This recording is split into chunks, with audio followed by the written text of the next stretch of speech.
আসসালামু আলাইকুম। Hi guys, this is Mamun Rashid রানাল। Welcome back to my another video. So আজকের ব্লগটা আপনাদের জন্য অনেক সুখবর সুখবর নিয়ে আসছি। সো আপনাদের একটা কোশ্চেন থাকে, ভাই যারা ইমেলের মাধ্যমে অ্যাপয়েন্টমেন্ট ডেট পাইছে তারা কি আদৌ কি ভিসা পেয়েছে? সো আমি আপনাদের বলছিলাম, যদি এরকম টপিকসে কেউ যদি কোনো ধরনের মানুষ ভিসা পেয়ে থাকে, অবশ্যই আমি সবার আগে আপডেট নিয়ে আসবো। সো ইনশাল্লাহ আমি আপনাদের কথা দিয়ে কথা রাখতে পারছি। সেই একটা প্রমাণ সহকারে আজকে আমি আপনাদের দেখাবো যে ইমেলের মাধ্যমে অ্যাপয়েন্টমেন্ট ডেট পাওয়ার পর সেই যে ভিসা পাইছে, একটা প্রমাণ হাতে নাতে প্রমাণ সহকারে আজকে আমি আপনাদের সেটা দেখাবো। সো সেটা দেখার জন্য ভিডিওটা অবশ্যই কন্টিনিউ করবেন। আর দ্বিতীয় যে টপিকসটা আছে, যে নতুন একটা ভিসা অফিস উদ্বোধন করছিল তারা, সেটা কি আদৌ কার্যক্রম শুরু হয়েছে? অনেকের মাথা কোশ্চেন থাকে। সো সেই ব্যাপারে আজকে আমি আপনার ধারণাটা ভেঙে দিব আর নুলস্তা কিছু আপডেট দিব যে কোন কোন শো আছে, কি পরিমাণ নুলস্তা উঠছে। সো সেই নুলস্তা আজকে একটা আপডেট দিব। সো প্রথমত বলে রাখি, যদি আমার ভিডিওটা আপনাদের কাছে ভালো লেগে থাকে অবশ্যই আমার চ্যানেলটা লাইক কমেন্ট সাবস্ক্রাইব করে পাশে থাকবেন, আর পাশে থাকা নোটিফিকেশন বেলটা অবশ্যই বাজিয়ে দিবেন। আর সবার কাছে রিকোয়েস্ট হলো, যারা আমার ভিডিওটা দেখতেছেন বাট এখন সাবস্ক্রাইব করেনি, তাদের কাছে রিকোয়েস্ট হলো অবশ্যই আমার চ্যানেলটা সাবস্ক্রাইব করে পাশে থাকবেন। সো এখন আমি আপনাদের যে একটা ভিডিওটা দেখাবো, সো ভিডিওটা আমি আপনাদের এখানে এখানে দিয়ে দিব। সেখানে আপনারা কষ্ট করে দেখে নিবেন। আমি জুম সহকারে সবকিছু একদম স্পষ্টভাবে আমি আপনাদের দেখানোর ট্রাই করবো যে ইমেলের মাধ্যমে অ্যাপয়েন্টমেন্ট ডেট পাওয়ার পর যে ভিসা পাইছে, একদম প্রমাণ সহকারে আমি আজকে আপনাদের সাথে সেটা উল্লেখ করবো। সো এখানে দেখেন, আমি আপনাদের বলি, এই দেখেন। সো এখানে দেখেন এই Nafi tower 4th and 5th floor, মানে রিসিপ্টটা আর কি, এটা রিসিপ্ট। বুঝতে পারছেন যে জমা দিচ্ছে সেটা রিসিপ্ট, আর এটা পাসপোর্টের যে কপিটা সেটা পাসপোর্টের কপি। এখন আমি আপনাদের দেখেন একদম হাতে নাতে একদম প্রমাণ সহকারে সেটা আমি আজকে আপনাদের সামনে উল্লেখ করব। এই যে দেখেন, এটা হচ্ছে ঢাকা, তার রেফারেন্স নাম্বার দেখতে পাচ্ছেন, এই যে এটা রেফারেন্স নাম্বার ঢাকাতে জমা করছে। আর এটা পাসপোর্ট নাম্বারটা আমি দেখে দিছি, আমাকে সব একদম প্রপার ভাবে কপি দিছিল ভাই। আমি সবকিছু তার, সে বলছিল কোনো কিছু শেয়ার করতে না, বাট এটা আমি আপনাদের সামনে শেয়ার করলাম। যে অনেকে তো কোশ্চেন করেন যে ভাই আপনি ফেক নিউজ দিতেছেন। যে আমার অডিয়েন্স যারা আছে, আমার ভিডিওগুলো যারা দেখে, অবশ্যই তারা আমার অনেক মনে প্রাণে ভালোবাসে বা বিশ্বাস করে, আমি জানি। সো তারা অনেক আমাকে কেউ ব্যাড কমেন্ট করে না, তারপরেও অনেকের মনে অনেক ধরনের কমেন্ট থাকতে পারে ভাই। সেই জন্য আজকে আমি আপনাদের প্রমাণ সহকারে একদম রেফারেন্স নাম্বার সহকারে, পাসপোর্ট সহকারে, একদম ভিসা সহকারে প্রমাণ সহকারে আজকে আমি আপনাদের সামনে চলে আসছি। এই দেখেন, এখানে রেফারেন্স নাম্বারটা দেখতে পাচ্ছেন, রেফারেন্স নাম্বার। এইখানে দেখেন ডেট, একদম ফুল জুম করে দিচ্ছি, দেখেন ডেট। এখানে দেখেন ডেট, এই ডেটটা হচ্ছে 5/8/2024। এটা কিন্তু অনেকে বুঝেন নাই, মে মাসের 5 তারিখ। সো সরি, মে মাসের 5 মাস, 5 মাস হচ্ছে মে। এখানে 18 তারিখ হচ্ছে মে মাসের 2024। বুঝতে পারছেন? মানে মে মাসের 18 তারিখে 2024 সে এম্বাসি ফেস করছে। বুঝতে পারছেন? সে 18 তারিখে এম্বাসি ফেস করছে। এখানে একটা কোশ্চেন থাকতে পারে, ভাই সে 18 তারিখে এম্বাসি ফেস করছে, আমি তো 17 তারিখে ফেস করছি, বা আমি 4 তারিখে ফেস করছি, আমি কেন পাচ্ছি না? বা এইসব কোশ্চেনে বা এইসব কমেন্টের কোনো মানে নেই। বুঝতে পারছেন? আপনারা সবাই শিক্ষিত মানুষ, সবাই বুঝেন, বা এইসব কমেন্টের কোনো মানে নেই। সো দয়া করে এইসব কমেন্ট করেন না। এটা কমেন্ট করেন যে ভাই কিভাবে কেমনে কি পাইছে, এইসব জানানোর জন্য আগ্রহী হন। বুঝতে পারছেন? বাট আমি কেন পাই নাই, ও কেন পাইছে, এইসব কমেন্টের কোনো কারণ নেই। এইসব আপনারা বুঝেন না কেন জানেন, একটু ধৈর্য ধরবেন। ধৈর্য ধরলে অবশ্যই পাবেন। আর অ্যাপয়েন্টমেন্ট ডেটের একটা আপডেট আছে, এটা ইনশাল্লাহ আমি কালকে এই ভিডিওর নেক্সট ভিডিওতে চলে আসবে ইনশাল্লাহ। সো একটা হিউজ পরিমাণ একটা অ্যাপয়েন্টমেন্ট একটা আপডেট আছে। সো দয়া করে সেই ভিডিও দেখার জন্য অবশ্যই আমার চ্যানেলে সাবস্ক্রাইব করে রাখতে হবে। এটা হচ্ছে তার রেফারেন্স নাম্বার, দেখেন এটা হচ্ছে তার রেফারেন্স নাম্বার, আর এটা জমার তারিখ, ঠিক আছে। আর এখানে দেখেন এই যে তার নাম, এই দেখেন এখানে এল, এটা হচ্ছে আমি কিছু সংখ্যক আপনাদের বোঝানোর শর্তে আর কি এখানে টুকটাক রেখে দিছি।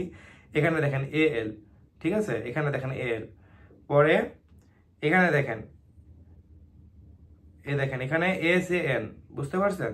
আর এখানে SA, দেখছেন? এখানে দেখেন SA, এল সাথে দেখেন SA। বাট এগুলো আপনারা বুঝে নিবেন। সো আমি এখানে যা বলার আর কি, যতটুকু পরিমাণে বলার আর কি বলার ট্রাই করছি। সো এই দেখেন, এটা হচ্ছে সে জমা দেওয়ার রিসিপ্ট। সো এখানে তার ফোন নাম্বার দিয়ে রাখছো, সবকিছু আমি হাইড করে দিছি। এই দেখেন তার জমা দেওয়ার রিসিপ্ট। তারপরে এই যে দেখেন, এখন দেন মেইন টপিকসটা দেখেন। এই দেখেন ভিসা, দেখেন এখানে একদম ফুল করে আপনার ফুল জুম করে আমি আপনাদের দেখাইতেছি। দেখেন ভিসা, আমি সবকিছু কেটে দিছি। এই দেখেন ঢাকা, দেখছেন ঢাকা। তারপরে এই দেখেন এটা কোঠা, এই দেখেন কোঠা 2023। অনেকে চিন্তা করেন যে, অনেকে কোশ্চেন করেন ভাই কোঠাটা কি, দেখেন কোঠাটা 2023, দেখতে পাচ্ছেন 2023-এর কোঠা। এই দেখেন এল, তার নামের যে একটা অক্ষর আছে সেখানে, দেখতে পাচ্ছেন? সো আপাতত এটা সবার কোশ্চেন, যেটা কোশ্চেনটা ছিল যে ভাই যারা অ্যাপয়েন্টমেন্ট পেয়ে কি জমা দিন তারা কেউ কি ভিসা পাইছেন, কোশ্চেনটা কিন্তু আমি আপনাদের বলছিলাম ভাই টেনশন করার কোনো কারণ নেই। ইনশাল্লাহ আমি যদি এরকম কোনো আপডেট পেয়ে থাকি অবশ্যই আমি সবার আগে আপনাদের এই আপডেটটা নিয়ে আসবো। এখন যারা যারা টেনশনে ছিলেন যে ভাই অ্যাপয়েন্টমেন্ট পেয়ে কি কেউ ভিসা পেয়েছে নাকি, হাতে নাতে প্রমাণ পাইছেন? এর রূপে তো কোনো প্রমাণ হয় না। যে আপনাদের এখন যে প্রমাণটা দেখাইলাম এর রূপে তো কোনো প্রমাণ হয় না, তাই না? সো এখন পর্যন্ত যারা ভিসা পান নাই, আগস্ট মাস কিছুদিন একটা ওয়েট করেন। আগস্ট মাসটা যে আছে, আগস্ট মাসটা খুব ধীরগতিতে ভাবে কাজ হয়। সো আগস্ট মাসটা ওয়েট করেন, তারপরে আগস্ট মাসটা যেতে দেন, ক্রমাগতভাবে আবার কাজগুলো শুরু হয়ে যাবে। বুঝতে পারছেন? এখন আপনাদের প্রমাণটা পাইছেন তো, আমি যে হাতে হাতে প্রমাণটা দিছি। সো এখন আমি আপনাদের যে একটা আপডেট দিব, সেই আপডেটটা হচ্ছে যে ইতালিতে নতুন একটা ভিসা অফিস উদ্বোধন করছে। সবাই টেনশনে ছিলেন যে ভাই আদৌ কি সেই ভিসা অফিসটা উদ্বোধন হয়েছে বা কার্যক্রম কি শুরু হয়েছে? হ্যাঁ ভাই, সেই কার্যক্রম শুরু হয়ে গেছে।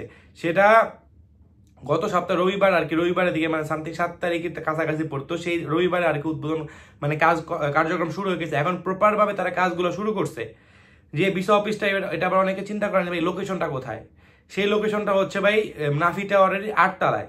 8 তলায় সে ভিসা অফিস। বুঝতে পারছেন? যা অনেকেই কিন্তু আপনাদের বলতেছে উদ্বোধন হয়ে গেছে, এইখানে ফাইল দেখতে পারতেছো, ওইখানে আমাদের ফাইল, এই হলুদ হলুদ ফাইল, নীল ফাইল, এগুলো কিন্তু সবাই বলতেছে। বাট আমি আপনাদের যে আপডেটটা দিলাম, এই আপডেটটা কিন্তু দেখেন পুরো ইউটিউব গাইড, আজকে আপনারা সেই আপডেটটা কিন্তু পাবেন না। আমি চাই কি ভাই, আমার যে দেশের মানুষরা আছে যারা ভুক্তভোগী, তারা অনেক ভুক্তভোগী, আমি যদি সেই স্বার্থে তাদের কিছু উপকার করতে পারি, সেই স্বার্থে আমি এইসব টপিকসগুলো আপনার সামনে তুলে ধরি। আমার যেসব টপিকসগুলো আছে ভাই, সব একদম শিওর হয়ে 100% শিওর আজকে আমি আপনাদের সামনে তুলে ধরি আর কি, যাতে ভুক্তভোগীগুলো, আমাদের দেশের যে ভুক্তভোগী মানুষরা আছে তারা যদি খুব কম ভুক্তভোগী হয়। সো আমি এটাও আপনাদের, যাদের মনে কোশ্চেন ছিল ভাই যে অফিসটা চালু হয়েছে কিনা, অফিসটা চালু হয়ে গেছে। লোকেশনটা আমি আপনাদের বলে দিলাম, নাফি টাওয়ারের 8 তলায়। এই লোকেশনটা আমি আপনাদের বলে দিলাম। দেখেন কোন ইউটিউবার এখন পর্যন্ত এই লোকেশনটা বলছে নাকি? ভাই জানেই না, বলবে কিভাবে? ওরা ফেসবুক থেকে বা টুকটাক যে কোনো জায়গা থেকে একটা আপডেট নিয়ে আসে, ওই আপডেট নিয়ে আমার ওখানে যে হিউজ পরিমাণের তারা আপডেট দেওয়া শুরু করে, তাদের ফ্যান ফলোয়ার অনেক, তাই জন্য তাদের ভিউ অনেক হয়। সো তাদের এত কথাবার্তা বলার কোনো দরকার নেই। সো যাদের কোশ্চেন ছিল, আশা করি সেই কোশ্চেনটা অ্যান্সার দিয়ে দিছি। আর অ্যাপয়েন্টমেন্ট ডেটের একটা নেক্সট ভিডিওতে একটা অ্যাপয়েন্টমেন্টের একটা আপডেট আসবে, বা হিউজ পরিমাণে একটা অ্যাপয়েন্টমেন্ট ডেটের একটা আপডেট আছে। সো সেটা আমি দিতে চেয়েছিলাম, বাট এটা আমি আমার চিন্তা করলাম যে আমার অডিয়েন্স এটা আগে দেখুক। সো অ্যাপয়েন্টমেন্ট ডেট তো রেগুলার ভাবে তারা টুকটাক করে দিচ্ছে, তাই না? সো এটা আগে দেখুক, এই জন্য আমি আজকে সেই ভিডিওটা আজকে আমি আপনার সামনে আর শেয়ার করলাম। সো আপনাদের রিকোয়েস্ট হলো এই ভিডিওটা বিভিন্ন জায়গায় পাবলিশ করে দেন, শেয়ার করে দেন, যদি সবাই দেখতে পারে, বুঝতে পারে যে না, অ্যাপয়েন্টমেন্ট ডেট পাওয়ার পর ভিসা পাচ্ছে। ঠিক আছে? আর রিজেক্টের সংখ্যা বহুত আছে ভাই। এইসব টুকটাক নিয়ে আমি নেক্সট ভিডিওতে আলোচনা করবো। নুলস্তার কিছু আপডেট দিই। অনেকে কোশ্চেন করেন ভাই 2023 নুলস থেকে উঠা শেষ, বা 2024 নুলস থেকে উঠা শেষ। ভাই এইসব ভাই ফালতু কোশ্চেন করার কোনো মানে নেই। এইসব ফালতু কোশ্চেন করে আমাকে ফোন দেন বা আমাকে কমেন্ট করেন, কমেন্টে অ্যান্সার দিতে পারি, বাট ফালতু কোশ্চেন করেন ভাই ফোন দিয়ে, আমি সিরিয়াসলি বিরক্ত ফিল মনে করি। সো এইসব কোশ্চেনের কোনো অ্যান্সার নাই ভাই। নুলসটা ওটা কখনোই শেষ হয় না। হাজার হাজার ভিডিওতে আমি আপনাদের একই কথাই বলি ভাই, না, নুলসটা ওটা কখনো শেষ হয় না। তারপরে কেন কেন জানি না আপনারা বুঝতে পারেন না। এই যে 2024 নুলস এখনো ভাই 50% 60% উঠছে, বাট বাকি 40% 30% এখনো বাকি আছে, হিউজ পরিমাণের বাকি আছে ভাই। মানুষ কেন ফালাফালি করতেছে, কেন লাফালাফি করতেছে বুঝতেছি না। আপনার ভাইয়ের নুলসটা উঠছে বা আপনার চাচার নুলসটা উঠছে, বিদায় আপনারটা উঠবে এরকমও কোনো কথা নাই। ইতালি সরকার এটাও বলে নাই যে আপনার চাচারটা উঠছে জন্য আপনারটা উঠবে, এরকম কোনো মানে নাই। সেটা এইসব মানে করেন না যে ভাই আমার চাচারটা উঠছে বিদায় আমারটা উঠে নাই, আমারটা কি আদৌ উঠবে? এইগুলা বলা যায় না ভাই। যদি আপনারটা না উঠে, নেক্সট 25 সাল আরেকটা চান্স আছে, আরেকটা 25 সাল চান্স আছে, সে 25 সালে আপনার অ্যাপ্লাই করার জন্য প্রস্তুত হন। বুঝতে পারছি? যেহেতু আরেকটা ফ্লুসি আসবে 25 সালের মার্চের কাছাকাছি, মার্চ বা ফেব্রুয়ারির কাছাকাছি আরেকটা আসবে। সো সেখানে একটা প্রিপারেশন নেন। সো সেখানে এই চিন্তা এইটা ফলো করেন যে এইবার যে নুলস্তার যারা আপনাদের ফ্লুসির জন্য অ্যাপ্লাই করছে, বা দালাল বা ব্রোকার যাই বলেন, তারা কি পরিমাণে নুলস্তা উঠাইছে, কি পরিমাণে অরিজিনাল নুলস্তা উঠাইছে, সেদিকে ফোকাস দেন। যে না, সে অনেকগুলো অরিজিনাল নুলস্তা উঠাইছে বা অনেকগুলা নুলস্তা উঠাইতে পারে, তার পাওয়ার আছে বা হ্যান ত্যান ক্ষমতা আছে, তার কাছে যাওয়ার ট্রাই করেন। সো এইসব চিন্তা বাদ দেন যে ভাই আমার নুলসটা উঠছে বা চাচারটা উঠে নয়, চাচারটা উঠছে বিধে আমারটা উঠবে না, এরকম কোনো কথা না ভাই। এখন নুলসটা ওঠা বাকি আছে, দেখেন আর 1-2 মাস ওয়েট করেন। যদি 1-2 মাসে যদি আপনার নুলসটা না উঠে, ভাই নেক্সট 25-এর জন্য ট্রাই হন। সো আমার একটা সাজেস্ট রইলো। আর ইনশাল্লাহ আজকের ভিডিওটা এতটুকু। যদি আমার ভিডিওটা আপনার কাছে ভালো লেগে থাকে, অবশ্যই আমার চ্যানেল লাইক করেন, সাবস্ক্রাইব করে পাশে থাকবেন, আর পাশে থাকা নোটিফিকেশন বেলটা অবশ্যই বাজিয়ে দিবেন। সবাই ভালো থাকবেন, সুস্থ থাকবেন। আসসালামু আলাইকুম, আল্লাহ হাফিজ।